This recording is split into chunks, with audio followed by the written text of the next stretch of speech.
Welcome to The Crucible, Conversations for the Curious. I am Hamish, your host. This podcast is for anyone going through awakenings, trying to make sense of life, whether dark nights of the soul, needing to make life-changing decisions, struggling with addiction or critical illness, or simply realizing that their life as they know it is not aligned to values and purpose. You are not alone. You can get through this, I promise you. Life is far more beautiful on the other side. Hi everybody, and welcome to another edition of The Crucible, Conversations for the Curious. Today we're chatting with Cindy, and she runs a couple of spiritual communities, one here in the UK and one in South Africa. Cindy, thanks ever so much for turning up this morning. Can you tell me a little bit about your journey and your awakening? Oh, Hamish, that's a very big question, and it comes from, I think there are two parts to the story of my spiritual awakening. Um, the first part of kind of, you could call it season one and maybe season two of the spiritual awakening. So season one, I was, just to give a little background to myself in terms of like what is my pedigree, where did I come from? Came from five-star hotels, hospitality industry. Um, we work hard, we play hard, and we have a lot of fun. But we also don't really understand the word of self-care or taking care of our physical, our emotional, our mental, or our spiritual bodies. It's very much a busy industry where um, where I think it's called self-abuse. And I think the industry lends itself to that. I think things are changing slowly today, but in those days, the longer you worked and the harder you worked, kind of the more recognized you were. And then the harder you played and the harder you drank also kind of slotted into your success. Um, so coming from a strong hospitality industry, I was the operations director of a chain of restaurants in London at the time. And one of our friends got liver cancer. And this liver cancer, um, she was 32 years old. We were a group of South Africans. And unfortunately, there were no kind of adults around. London can be a very transition, people transition through London. And so we were just a group of young people. There were no adults, and at the age of 32, and this friend of ours at the age of 32 had liver cancer and within 9 months passed away and died. And it was really, and we were making lots of decisions. I'm talking about 25, nearly 30 years ago, 25 years ago. And and kind of we were doing the best we could. In those days, the research for cancer is not what it is today. Young person, the doctors were just throwing masses of chemotherapy at our friend. And I watched this person pass away. It also so happened that at the time, um, kind of being, I was the oldest and the most responsible of the friends. There was lots of decisions. We also had to very quickly organize a Jewish funeral. We were in the gay community, so that was also quite challenging. And after we arranged this funeral, I came out of my body. My spirit my spirit came out of my body, and I kind of didn't know how to get back. I think there was the trauma, the understanding or the lack of understanding of what had happened. And so as a result of that, um, I spoke to somebody at work. There was a beautiful French lady, and I said to her, can you give me some insight into me being out of my body? Do you know someone, a shaman, who can help me? Prior to that, I didn't want to know anything spiritual. The only spirit I knew was the one in the whiskey bottle. and and kind of, so if I ever saw like a fortune teller at a festival or a fair or on Brighton Pier, I would walk to the opposite side. There was something that terrified me around spirituality. I also had a mother who wasn't religious, but always called it hocus pocus, um, and really, didn't have any, that it was a load of rubbish, basically. So being out of my body was confusing. But fortunately, there was Dadu who I went to, and I went to see a spiritual healer. And the most extraordinary thing happened to me. Um, I went to go and see her. She was in North London, laid down on her healing couch, and she put her hands onto me and she brought my spirit back into my body. And as she did that, kind of the room filled with the angelic realm. And you hear and read stories about angel feathers and feeling angels. Well, the angels were as clear to me that day as you are sitting on the screen right now. And it blew me away. I mean, it was a really, really unbelievable experience. Um, and also quite a frightening experience because it was something completely new to me. This was like, how did this happen?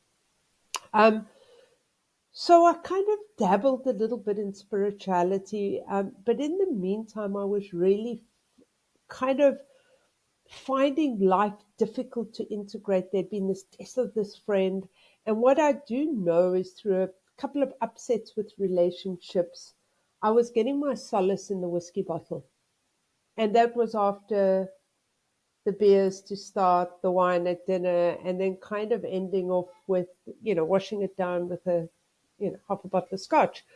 And I kind of was really at a place where I didn't know where I belonged. I didn't know where I fitted in. So that's kind of series one around this confusion. And then the universe did something at the time which felt really, really challenging. And so that was like a mini spiritual awakening. I knew these spirits were here and I knew what was going on.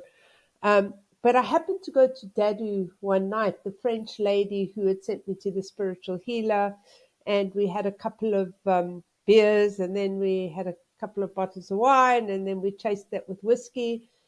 And I was the director of this restaurant business. I had a 6-week-old brand new Mercedes Benz, beautiful compressor.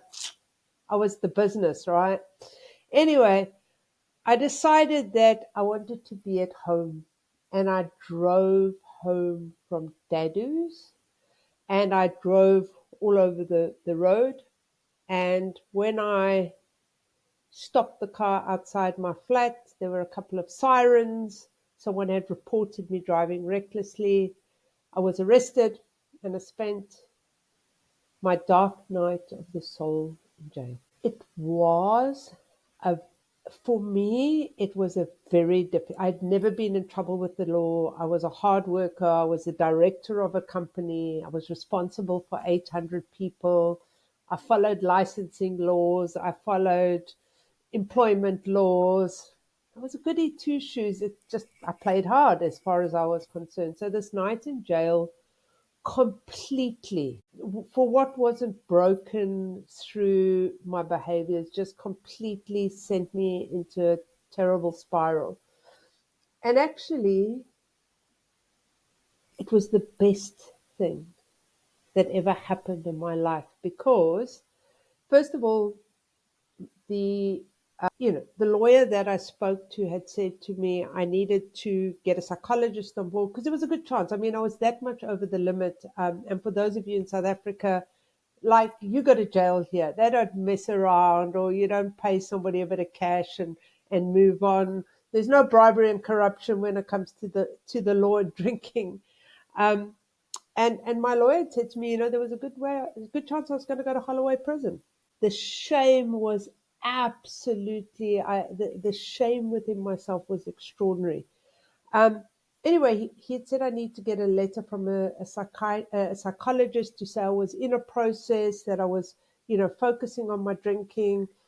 And kind of, I just thought I was a heavy drinker. I had no idea that this was, I knew it was controlling my life at some level. Anyway, I went to a psychologist, and she said to me, actually, I have a problem with people with alcohol. I can't give you this letter because I don't feel it's right. And I was like, I pleaded, I said, I need this for court. I promise you I'll find somebody else. And she went, well, and actually she gave me the letter, but I was even more shame, really felt this shame because now I couldn't even get a letter to represent me as a human being. Anyway, in a divine way, I was guided to the College of Psychic Studies in South Kensington in London. And there was a leaflet around an angel weekend, angel and guides weekend being held just outside London. And I signed up for it. Um, and I know it sounds weird, but that was the start of my spiritual journey. And from there, the person who facilitated the course had a master's in psychotherapy. I then also became a student at the College of Psychic Studies.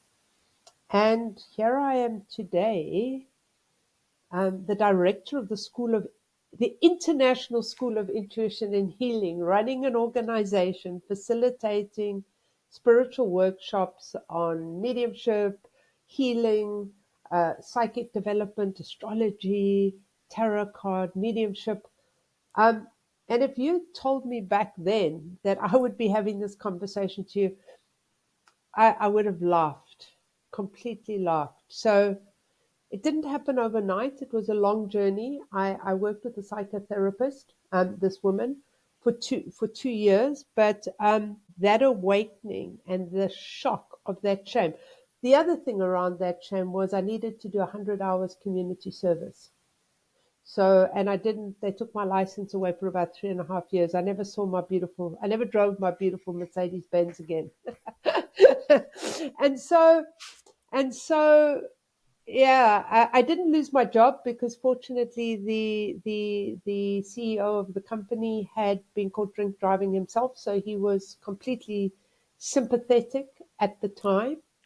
Um, but this journey, and then I also the judge, rather than putting me in jail, gave me 100 hours community service where I had to go and stand outside Sainsbury's in my orange jumper every Saturday morning, and that dark night of the soul I am so grateful for.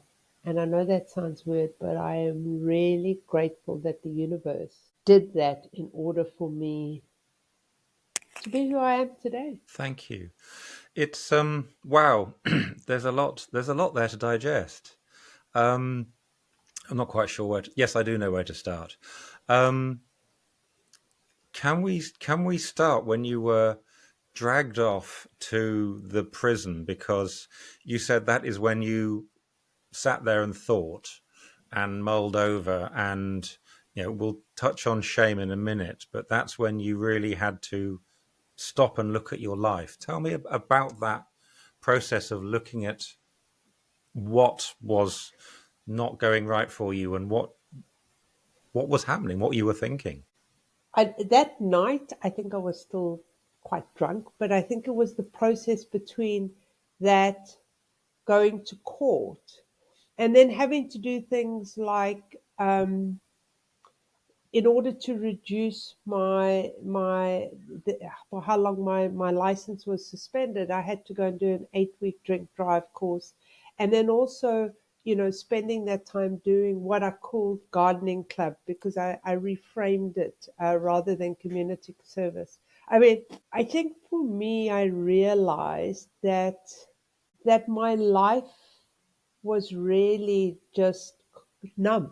Everything in my life had to be numbed. Like I wasn't really dealing with relationships in a very constructive way. I wasn't necessarily I wasn't taking care of myself. I think I was smoking something like 40 cigarettes a day. Um, and I was living on the edge all the time. It was, from waking up with a hangover, and then drinking coffee and then just repeating the cycle over and over again and just this lack of respect for my body. I often say that at the time I did a lot of research into relationships. I mean, I was having really a hectic time around relationships. I was hurting people. I was hurting myself. Um, And it was just a mess. Life was a mess. I mean, one thing that I did keep, and I'm really grateful for that, is I was still able, because of the industry I was in, and it was almost acceptable to start drinking at lunchtime. It was almost acceptable to drink and drive, and that was okay. So I was very lucky that I was in an industry that kind of supported it in a way. So I never lost my job. I didn't, that I was able to keep. But the shame of yeah, just this unmanageability of everything. My finances weren't great, and just I was numbing my energy. I was numbing my sexuality. I was numbing everything um, around myself, and really not taking responsibility or accountability for my behavior or my action. Yeah, completely relate.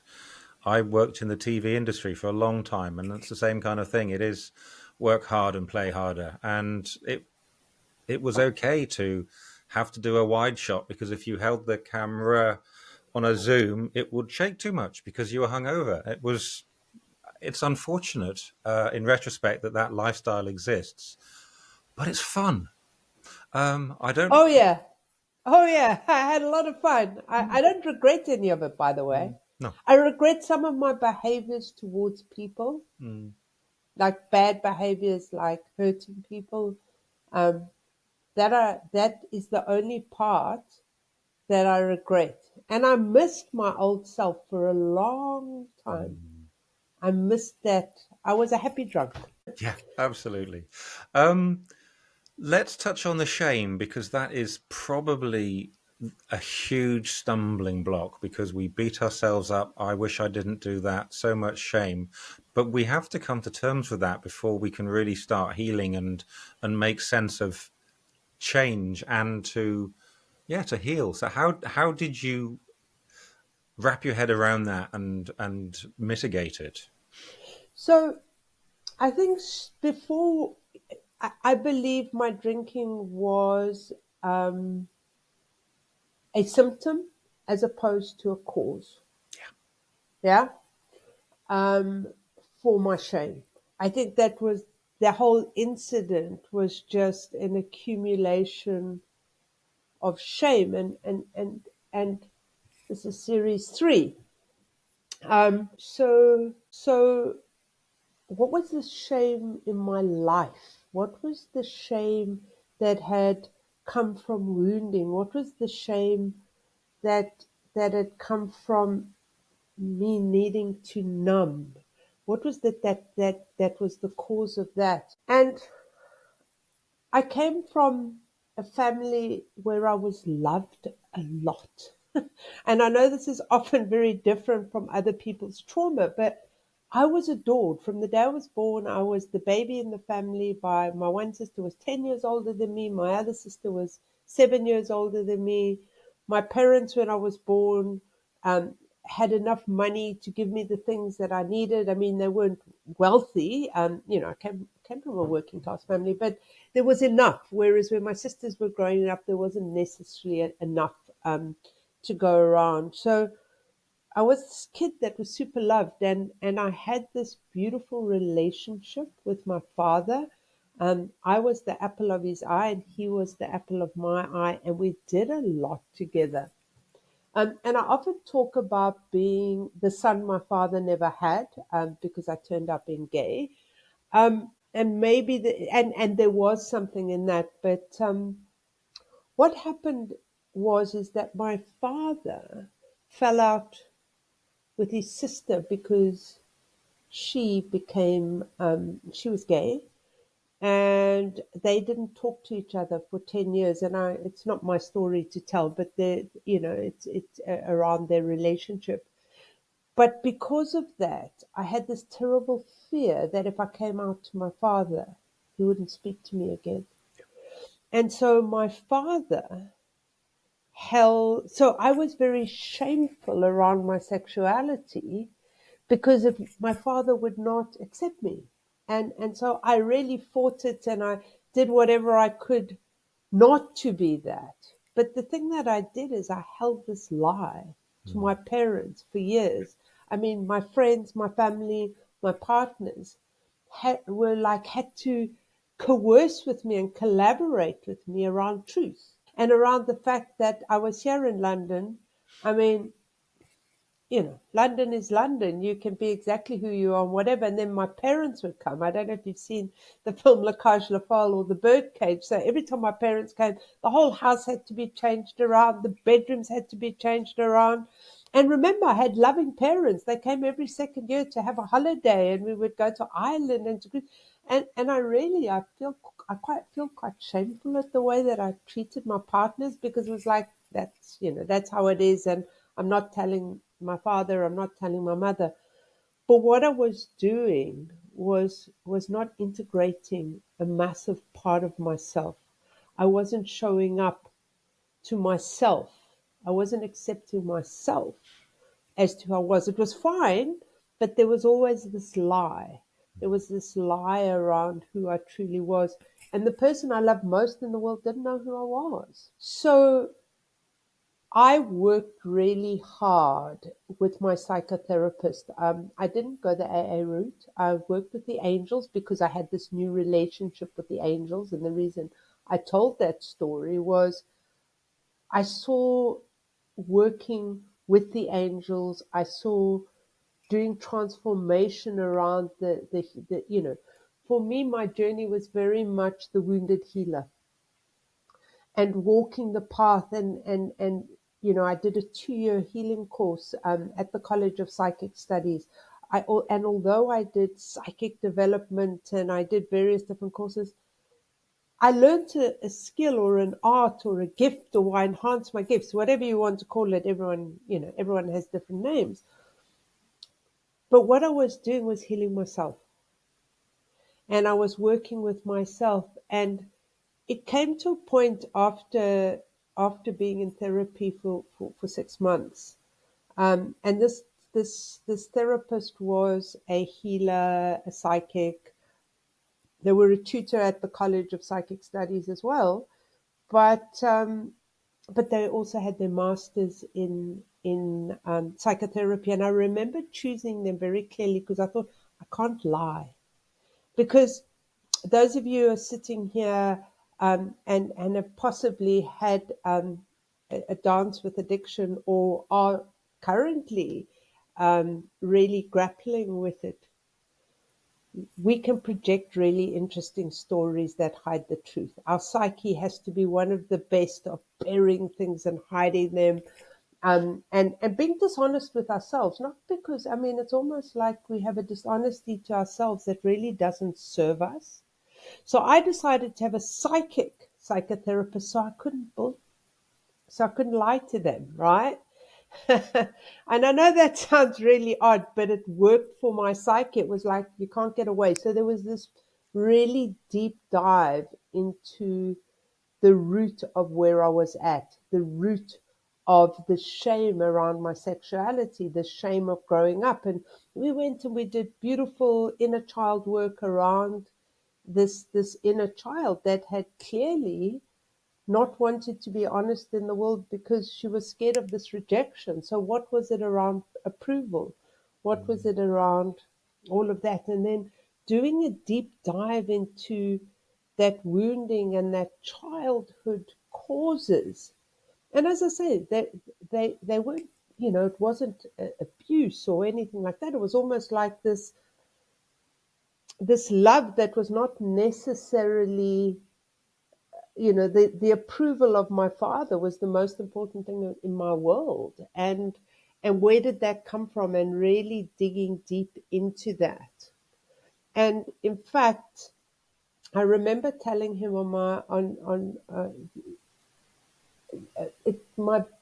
40th birthday. My birthday's on the 3rd of August, and it was the day before Valentine's Day of just before my 40th birthday.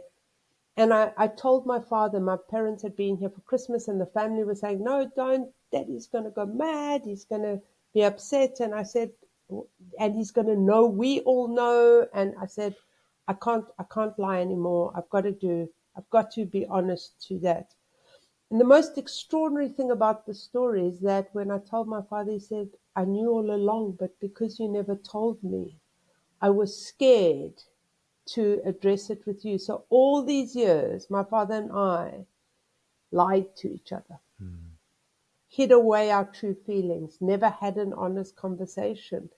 And he just said, I completely accept it. I knew it almost before you did. And I've learned to accept from what I learned with my sister. I completely accept it, and I love you, and you still, there was no shame, there was no challenge with my father. So this massive thing that I created was actually rubbish, and it didn't exist. And it's amazing how we can build up in our psyche this shame that actually when you open it up and you address it and you look at it and you integrate it into your energy, actually I feel because I'd done the work, it fell away. It just like the energy, I brought the shame in, I'd worked with it, and it was amazing. My parents left to go back to South Africa, and I just took all the booze. And I remember I had some beautiful Chivas Regal and some like Johnny Walkers, and I just took them and I just poured them down the drain. And that was it. That was it. Um, and then kind of walked. So that was after 6 months, and then really continued the work of the wounded healer. And that's my story of becoming a healer. Thank you. That was beautiful. I mean, I can see the beauty in the steps and the process because I've experienced my own version of that. But at the time, it's hard. At the time, it's very hard.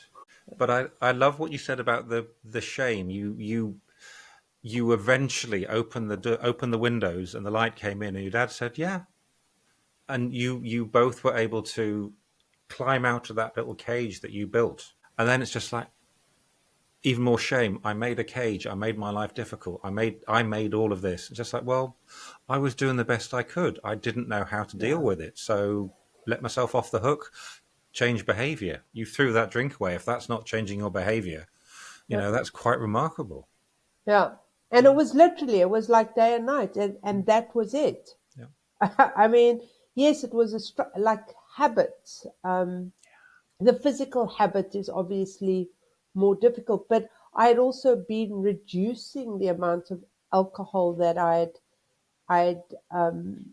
because I had been working with a therapist, we had been talking, and I think we're all different. And I know I have an understanding of the AA program, but I think each person is different and people relate differently. I think the way that I did it, that I, you know, walked walked into the life that I have now is different. I needed to do that. I need to figure things out. If I was a kid, I would always take something apart and then go, okay, now, how does this work? I can't say, well, that's the end result and do that to get that. So I think people are different. And I think for me, what is really important is that I feel like I am healed. I don't see it. It really doesn't even cross my mind. It doesn't bother me. Um, Alcohol can be around me. I don't necessarily, if people are drinking and are out of control or loud or noisy or whatever, but it's not something that I have to. I've made a choice and I'm happy with my choice, and I feel very comfortable in the choice that I've made in terms of we keep choosing and we keep choosing to open something up and look at it and examine it. But I think there's something about integration for me of the shadow that is really important, of the shame, of of of really not bypassing it or putting is to bring that in, to bring the shame and make it understand and make a part. the Buddhists say, awareness. Once you are on the path, if you have awareness, you're already there, and really bringing that in a way that it's part of you, and stop trying to push it outside of you, if that makes any sense. Because the more we bring that shame or that disillusion or that mess into us, we'll figure it out. That's what we're meant to do in this incarnation, I believe. I believe we've been given very clever brains, which can be of use or they can hide things. But figuring it out, being awareness, not trying to push it away or suppress the causes. I feel that suppressing things can really lead to more dis-ease and discomfort. And then we want to numb it because we can't keep things suppressed. If we try and keep all our stuff in our dustbins and we don't recycle and we don't do that, it eventually becomes us. Tell me a little bit about the wounded healer. What does that mean to you? We are born in a certain place in the world. We are born into a certain family in the world. And my belief is that, and it's my belief, and I always say to people, you don't need to agree or whatever, you know, but what resonates with me is we came here to learn. We came here to experience. We came here either as a victim to something or as a perpetrator, and we have these different roles. I would generally think that most people, and sometimes we have a duality around those roles. But what happens is our psyche buries things or hides things that we don't want to face. And so my sexuality, although I came out in London to the people who would approve of me, needing my father's approval, was like, I thought our love was like the most important thing, but actually it was a wound and it was buried under layers of excuses and things. And we do that.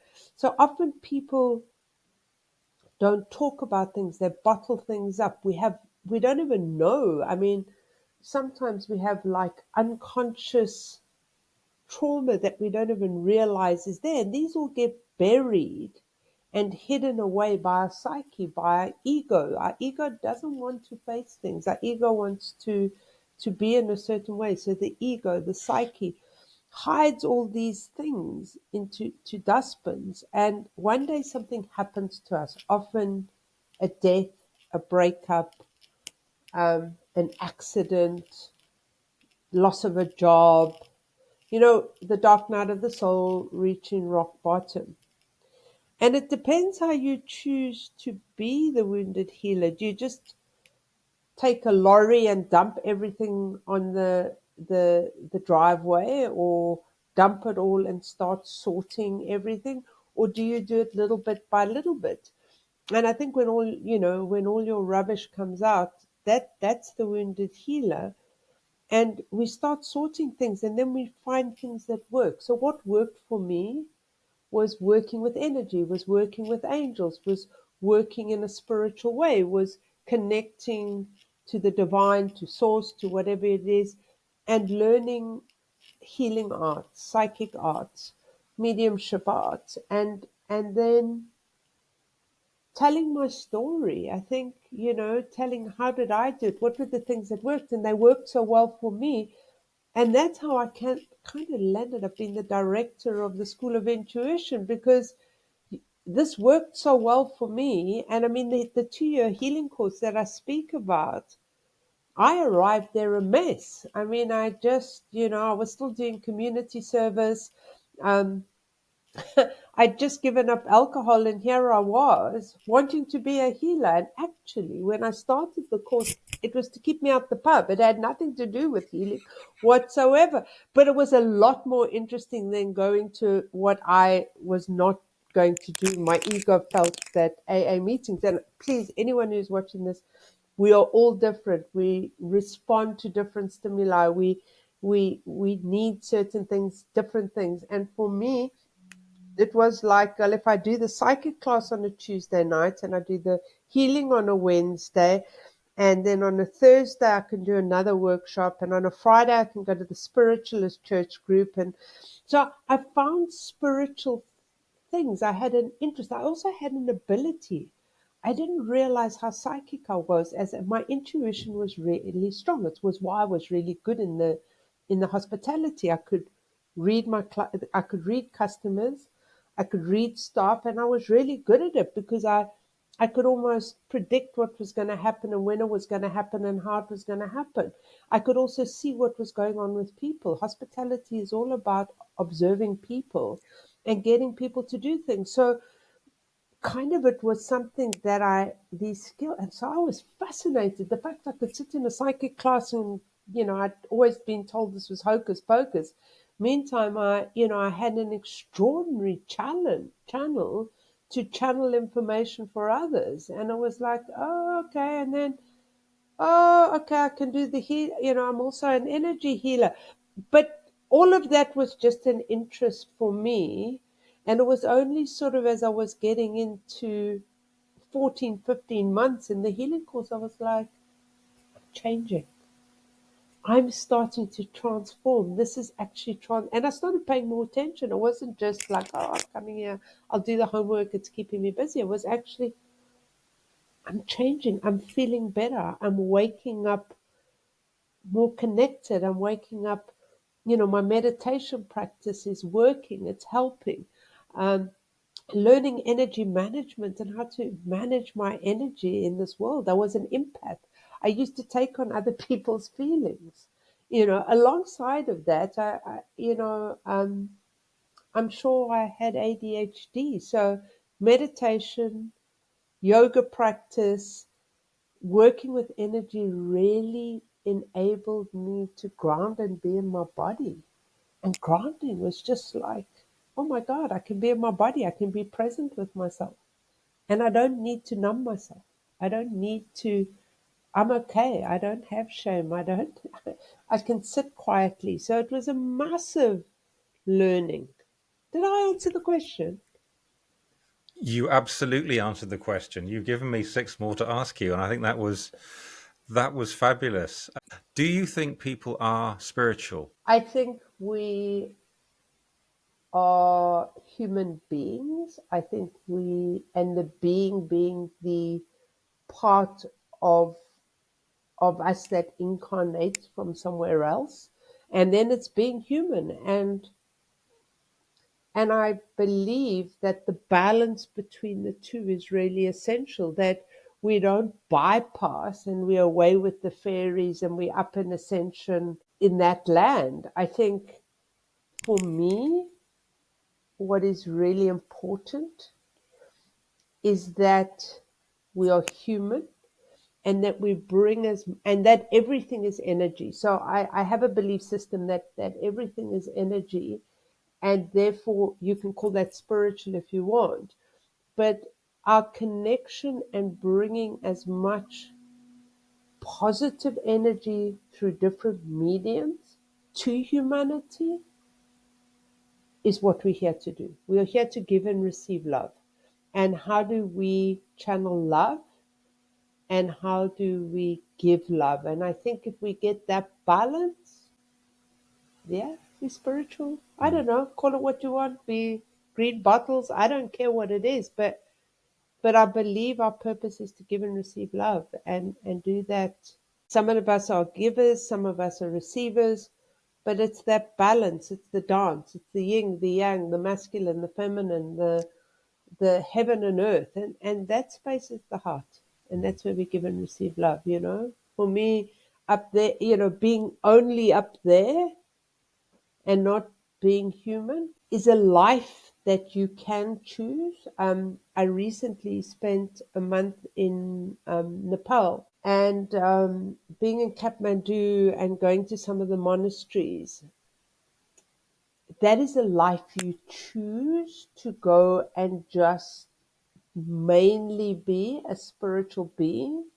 And I believe there is purpose, so I believe we can choose that.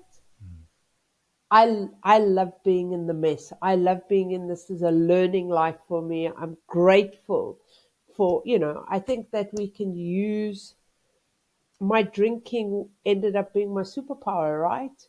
My ADHD means I can do 6 things at once because I can balance and ground them. So I think we choose our life and we can position ourselves into being different things at different times.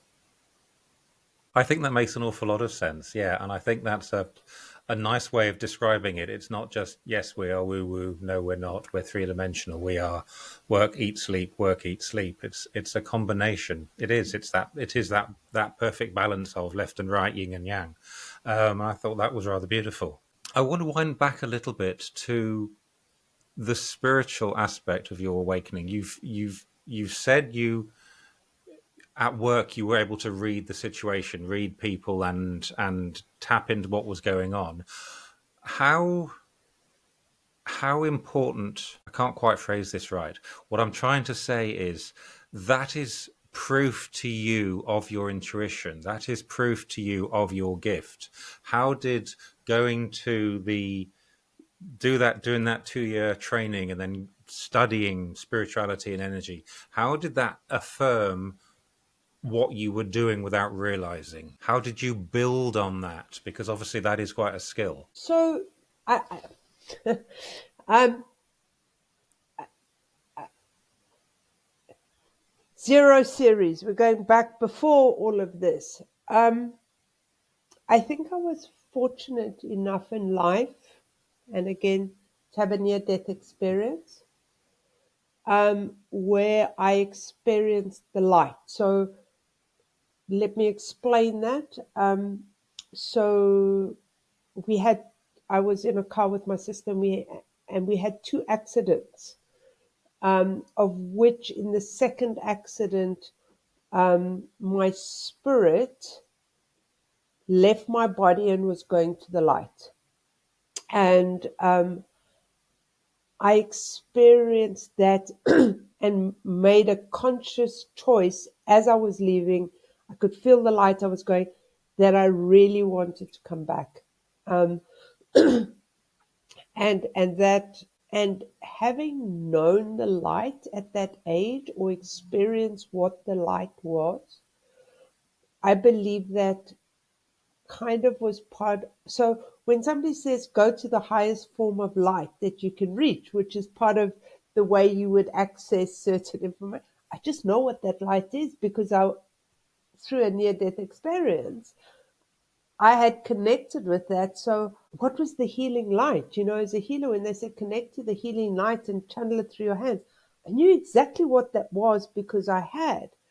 But I also believe we come from the light and we go back to the light. I believe all spirits come from the light and go back.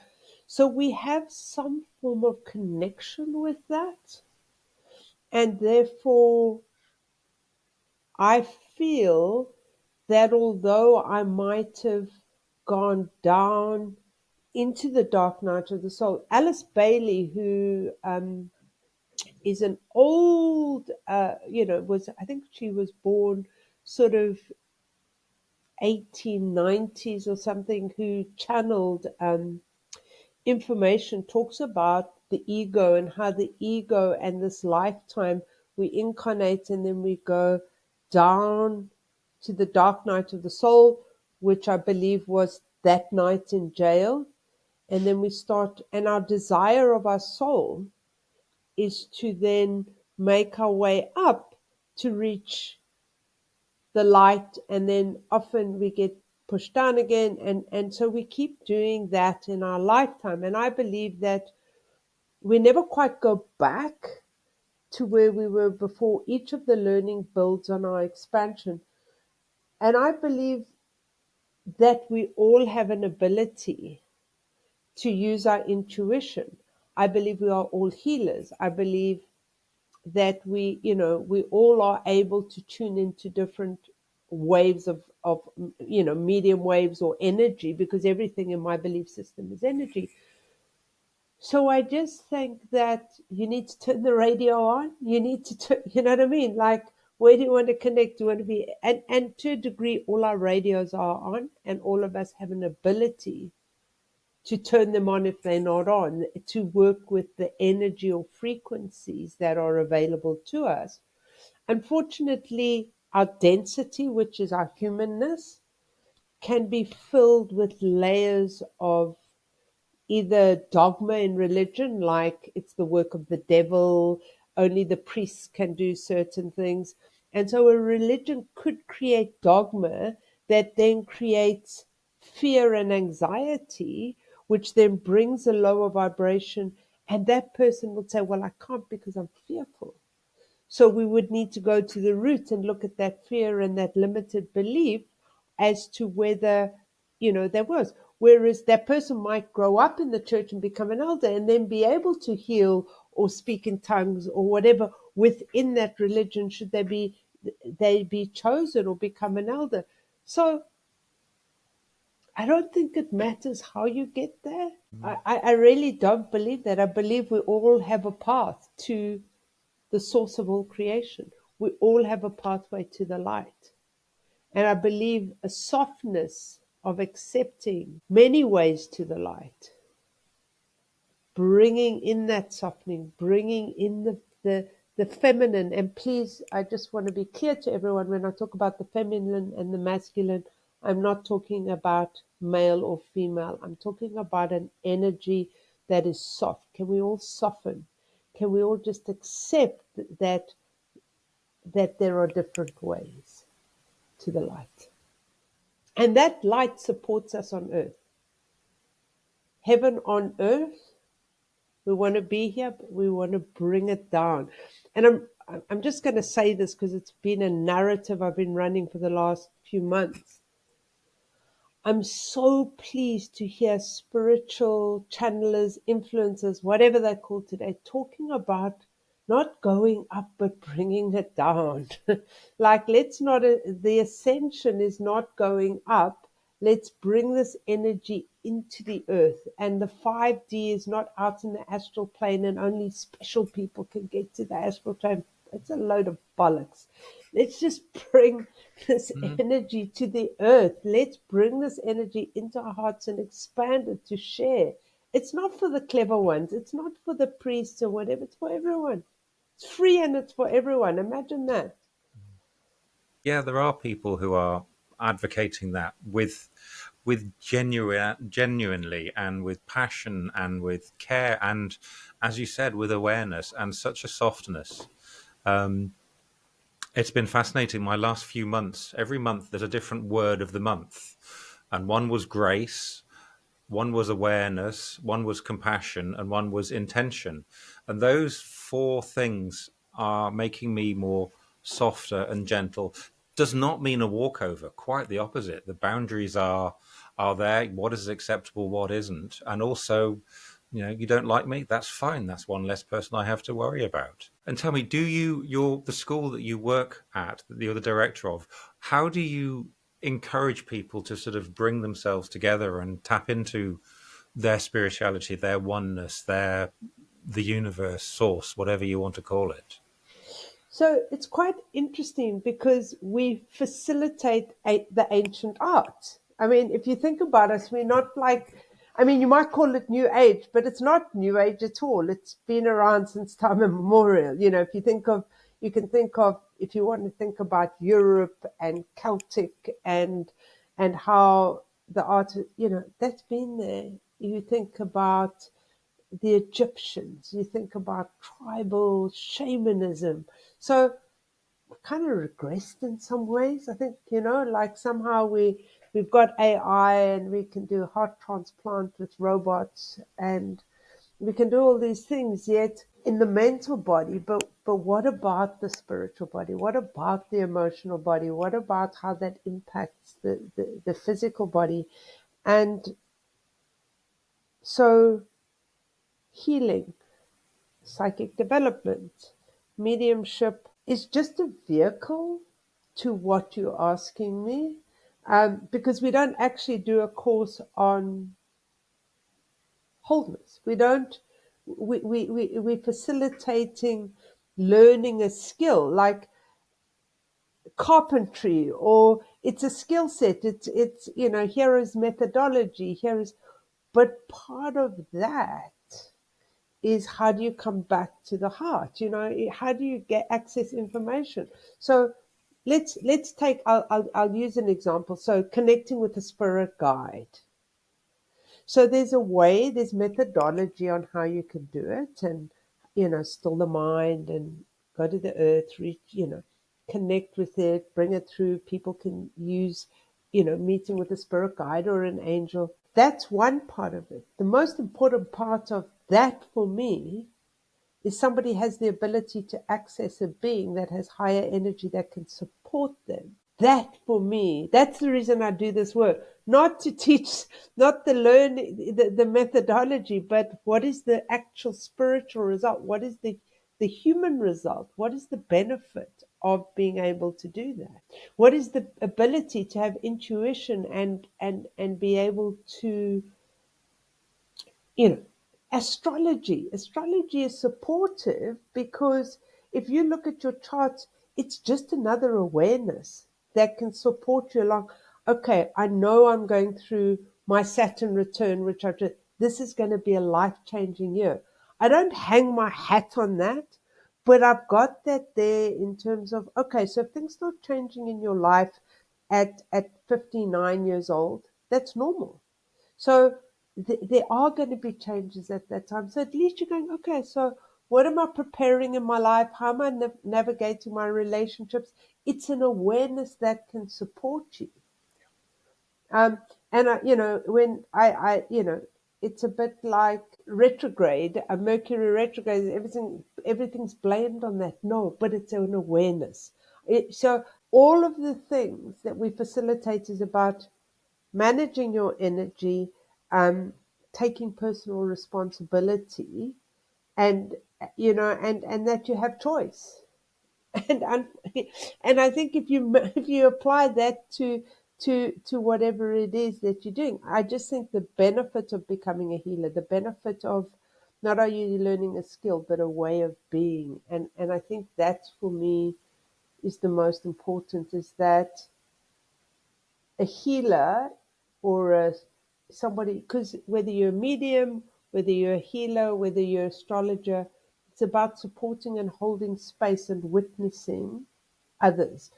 And the journey is to the wise, compassionate observer. And imagine if the whole world became wise, compassionate observers. How do we become the compassionate observer to humanity? And when I say that, I don't mean don't do anything if we are able to do things, but it's how do we sit in that space? Very difficult as human beings, because we're brought up to take sides, we're brought up around power and money, we're brought up again, and I'm not saying we should all give away our belongings and become, in service. I'm not saying that. I have a very lovely lifestyle. I'm very supported by spirit. Um, I'm not saying those things either. I'm saying, how do we work those to live a life where we have enough for us? Fair points, yeah.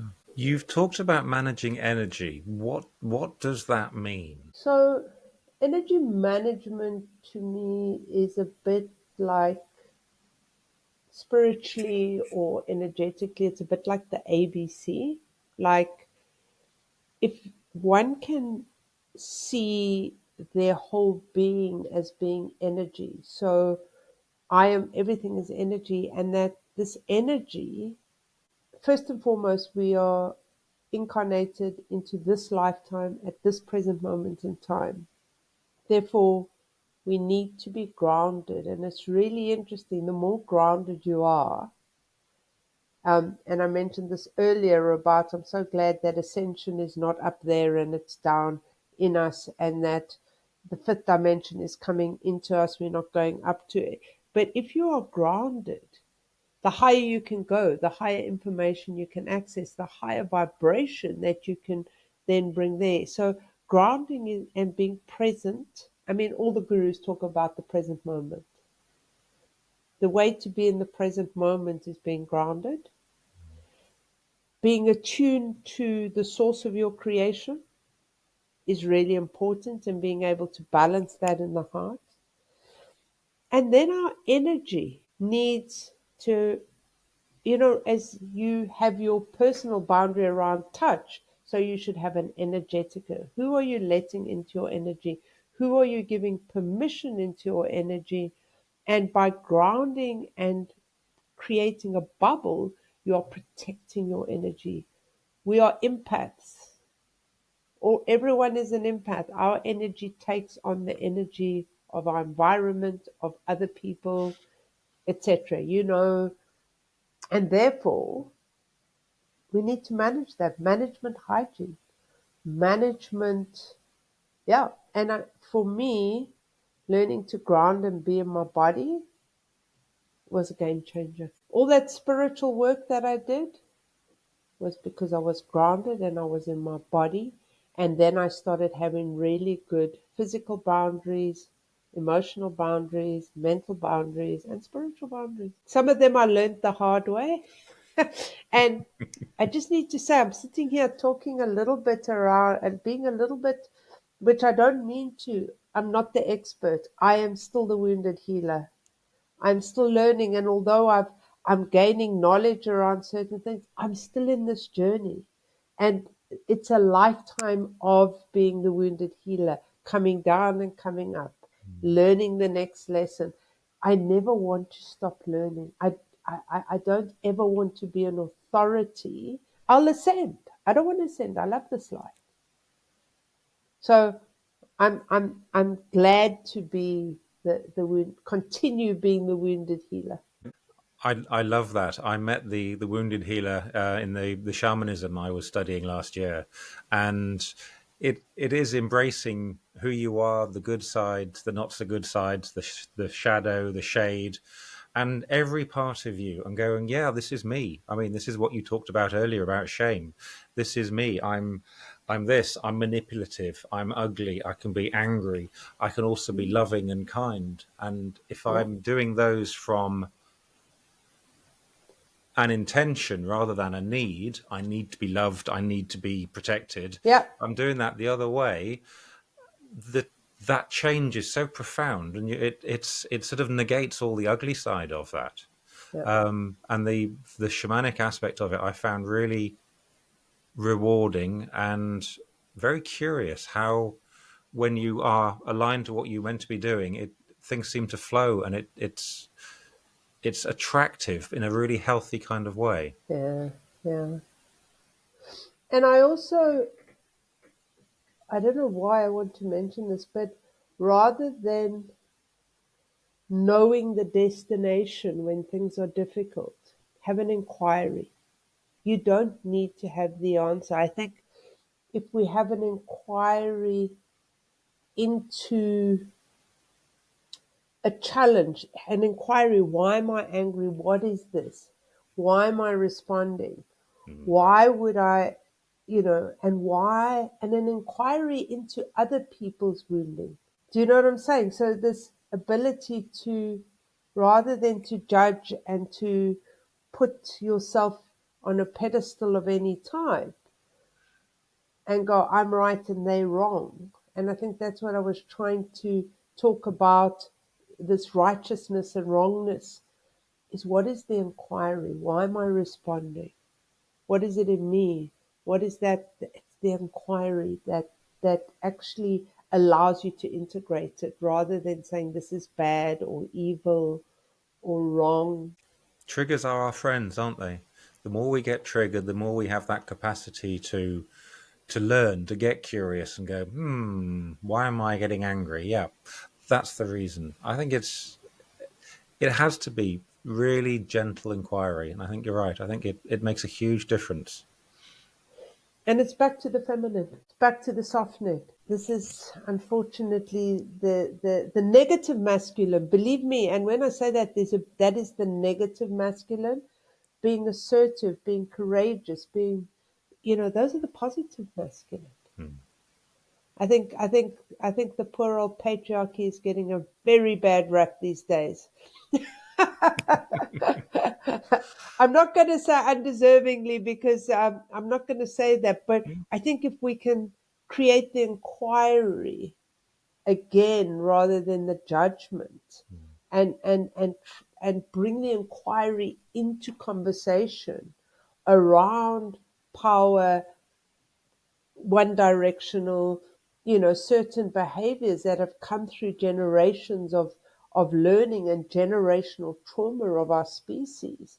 There's another inquiry. In fact, yesterday I was facilitating some ancestral healing that was really curious around somebody whose ancestral generational trauma came both from French and German descent, and how that impacted um, their way of being in certain behaviors, and creating the inquiry to heal the generational trauma and bringing that in as within themselves of that contrast, and carrying both of that was really a beautiful healing to observe. The whole ancestral healing is incredibly fascinating because we forget that our parents taught us what they were taught by their parents.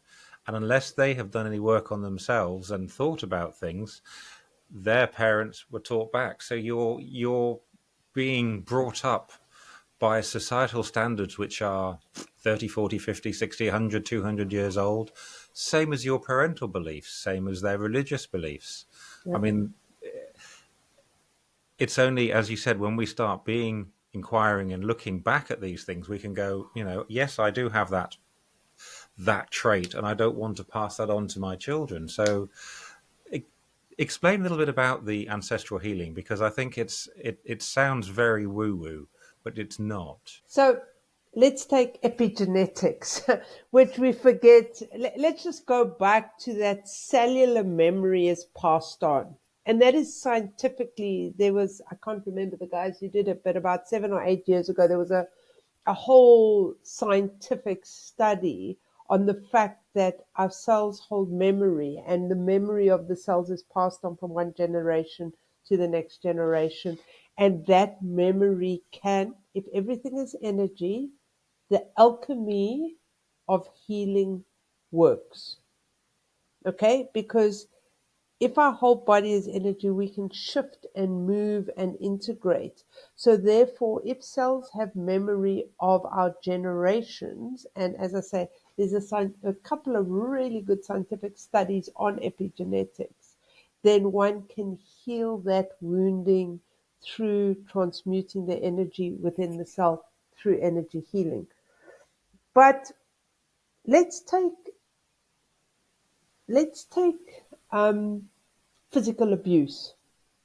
Hurt people, often within a generation, through famine, through war, through whatever. Take Colombia as a country where, through the nature of being occupied by the Spanish and through soldiers coming, um, and through that, people became very violent and were abused violently. They had children who, to get things done, they then abused.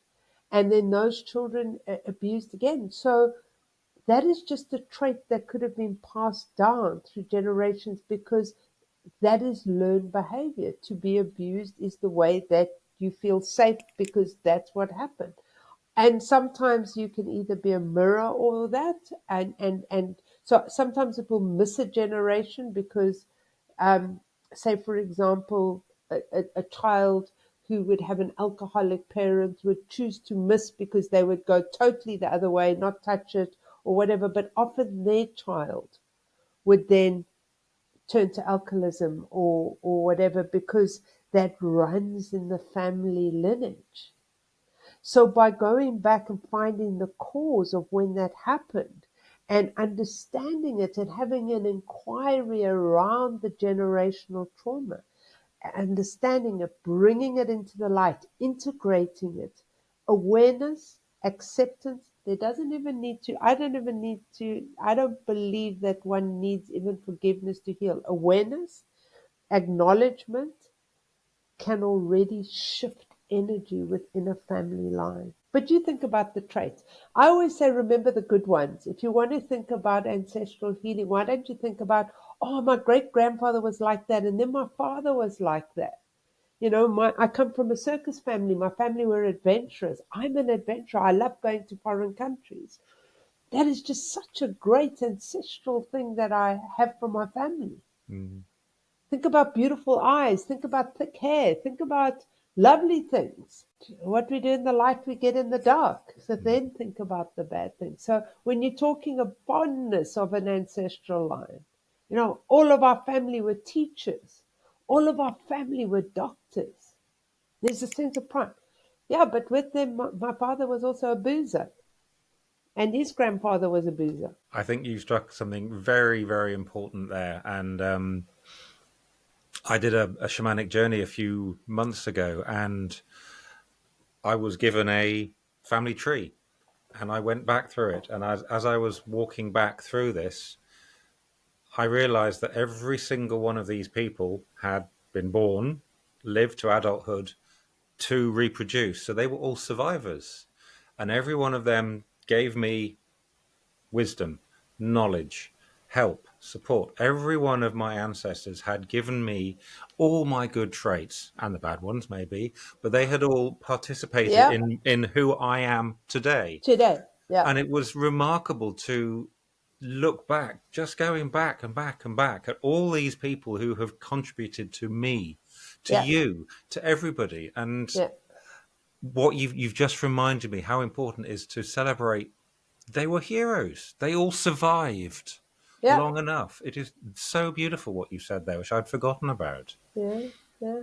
So I think people always think, what is the bad I got from my generational, from my generational background? And yes, think of the wars, think of South Africa, because I know there's quite a big, think about apartheid and what it did and the traumas within individual families. And we see that.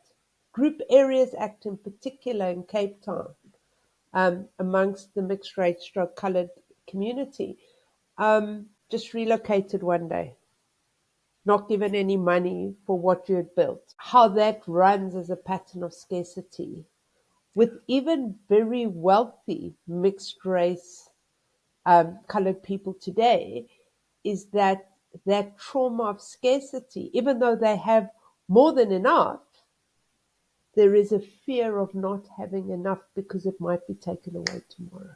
And because that trauma still sits in their energy field. So integrate it, own it. And, one of the other things that's a touchy subject at the moment, but this is a spiritual platform, is owning your white privilege.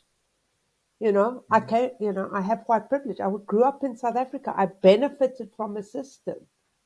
And I'm not proud of it, but I need to integrate that into who I am as a human being because it's part of me. Mm. It's part of the fact, it's a fact. And it's something that is just part of me. And I rather express that. And there's a lot of, one of my learnings at the moment and one of my inquiries at the moment is diversity. And is around where we're at, of being in a space of the heart when dealing with a very conflicting world at the moment. And for me, it's a journey I'm taking to understand my own unconscious bias through my generational trauma and wanting to look at it with an open heart and an inquiry of I'm not going to blame my parents or their parents or the system. How do I integrate it into being the best version of myself today? I think you've absolutely nailed it. This is who I am. As you said, I have that white privilege. I've got the male aspect of that, and all those things, and it's made me who I am. So I can either go, yeah, hey, look at me, or I can, as you said, integrate it and use it with for service, use it for good, use it for Yeah. something of value, give something back from the privilege and the honor I have had of being who I am.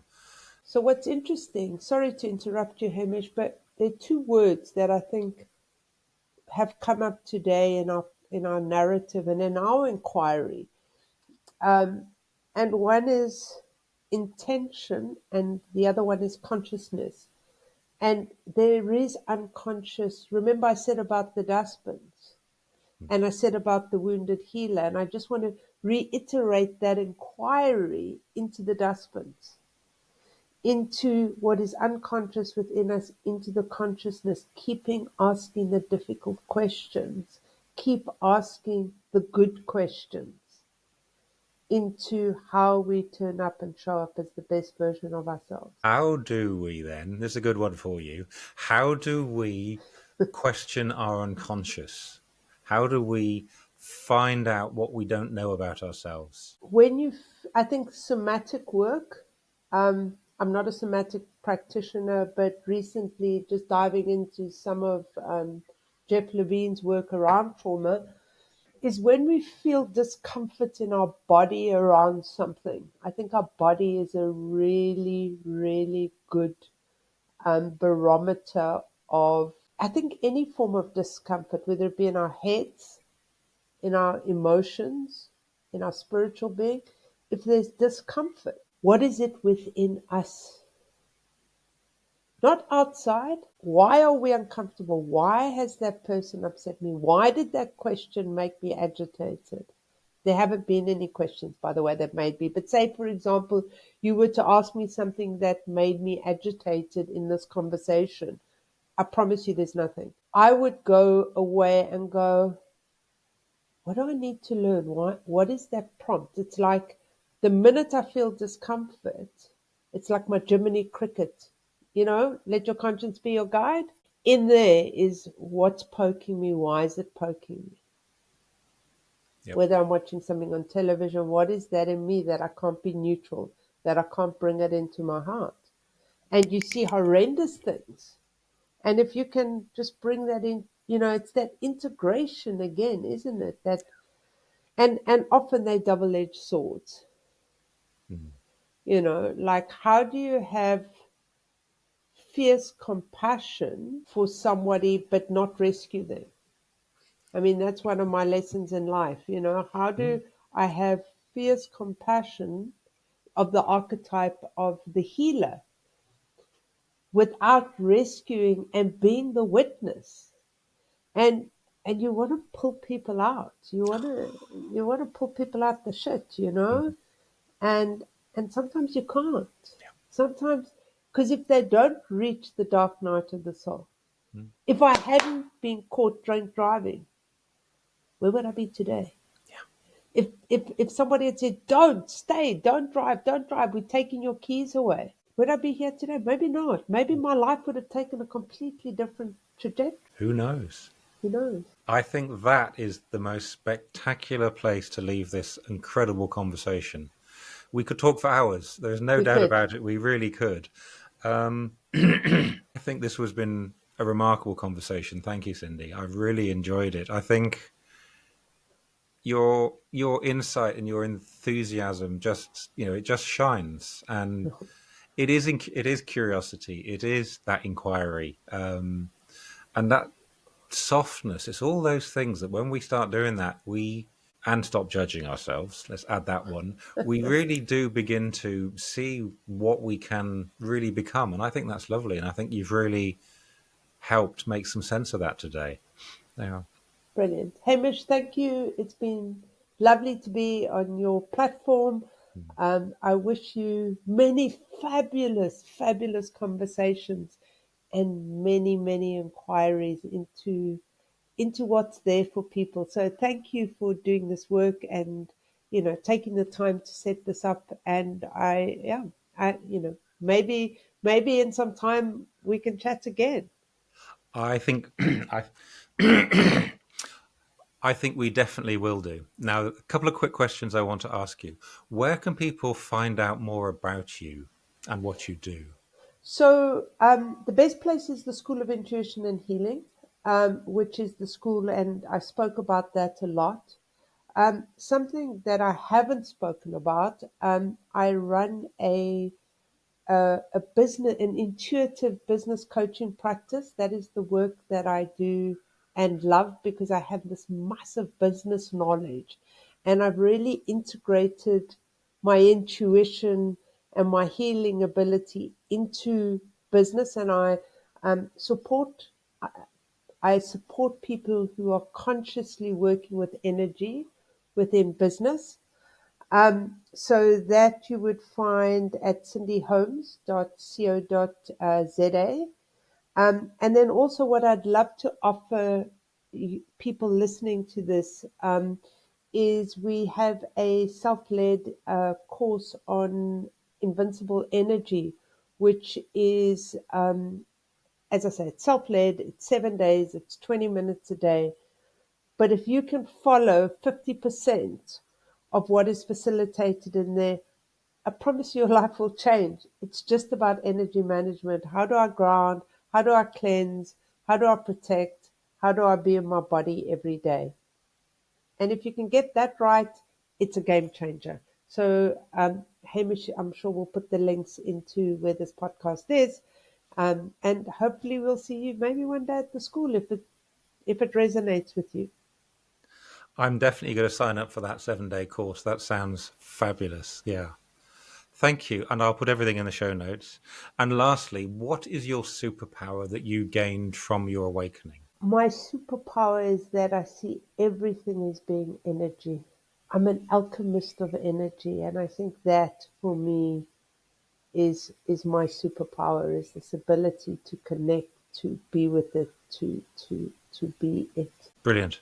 Thank you ever so much. That has been a really wonderful session today. I've really enjoyed our conversation. Me too. Thanks, Hamish. Thank you for listening to this episode of The Crucible, Conversations for the Curious. If these powerful stories of transformation resonated with you, be sure to like, subscribe and share this show with anyone who you think could do with a dose of inspiration for their own journey. I would really appreciate it if you could make any comments on your favourite podcast platform as well. That helps me reach more people. All the important links and information are in the show notes below. Thank you very much for listening, and catch up with you soon.